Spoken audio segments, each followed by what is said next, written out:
চাচা আমাকে একটু ফোন করতে দিবেন, আমি আমার আম্মুর কাছে ফোন করব। এই নাও ছোট। মা আমি তো শহরে পৌঁছে গিয়েছি, আমি এখানে অনেক টাকা কামাবো আর তোমাকে আমি অনেক টাকা দিব। আচ্ছা রিফাত তুই কিছু খেয়েছিস? না আম্মু আমি তো রোজা রাখছি, রাস্তা থেকে এক প্যাকেট বিস্কুট খেয়ে আমি রোজা রাখছিলাম। ঠিক আছে মা আমি এখন রাখি।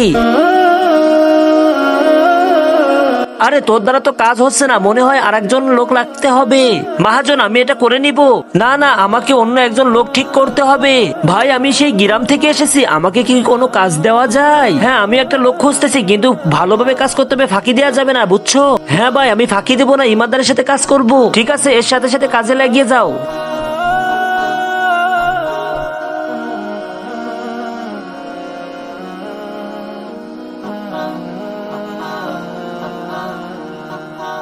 এই নাও 15,000 টাকা।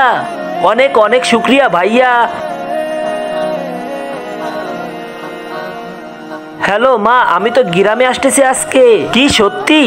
হ্যাঁ মা সত্যি। একটা কথা মনে মনে শুনো, তুমি কি জানো মালিক আজকে আমাকে 15,000 টাকা দিয়েছে। 15,000 টাকা দিয়েছে মানে? ঠিক আছে রিফাত তুই সাবধানে তাড়াতাড়ি চলে আয়। ঠিক আছে আমি চলে আসতেছি। আরে চোর চোর আমার টাকাগুলো সব নিয়ে যাচ্ছে, আমাকে কেউ হেল্প করো। আরে চোর দাঁড়া, আমার টাকা নিয়ে যাস না। বন্ধুরা লোকটা কি ঠিক কাজ করলো না ভুল কাজ করলো তোমরা কমেন্টে জানিয়ে যাও এবং চ্যানেলটি সাবস্ক্রাইব করে দাও।